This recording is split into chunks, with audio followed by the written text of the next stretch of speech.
I really didn't feel like reviewing Elio, to be honest. I mean, I have bigger fish to fry. So many videos I actually want to make.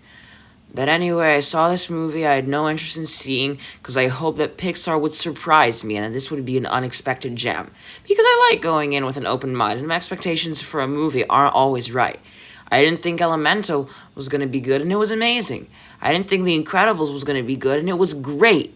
And yes, I didn't think Elio would be good, and it turned out I was completely right. This is not a very good movie at all. Now, don't get me wrong, it's not god-awful or anything, but it's probably the most forgettable Pixar film I've ever seen. I'm struggling to even remember what happened a couple hours after seeing it. The premise itself is an incredibly basic one, and I think it turned most people off in the trailers. And yeah, I really wish I could say Pixar got me emotionally invested in a lesser Lilo and Stitch. And they kind of did at first, but the emotional investment stopped once the plot started because this was not an engaging plot in the slightest. Not at all.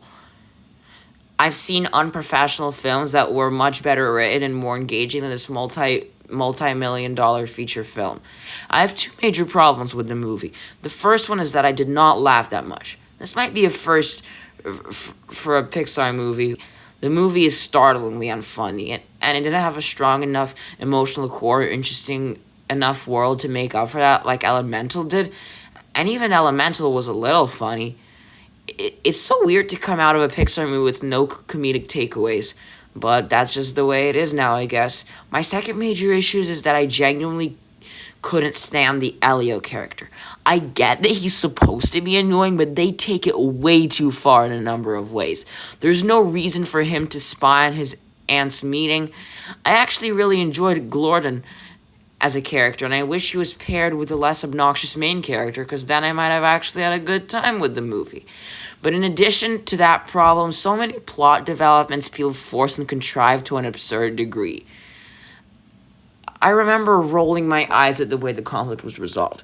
Don't get me wrong, there's some fun stuff, like a nice bonding scene, all the neat world building, and a couple of cool scenic and character designs. But this is honestly kind of a nothing movie. Until the ending. This is where everything really came together, mainly the emotional resolution. I thought it was really cleverly handled, and it was pretty emotionally satisfying. I didn't cry, but I respect the power of the film's conclusion nonetheless.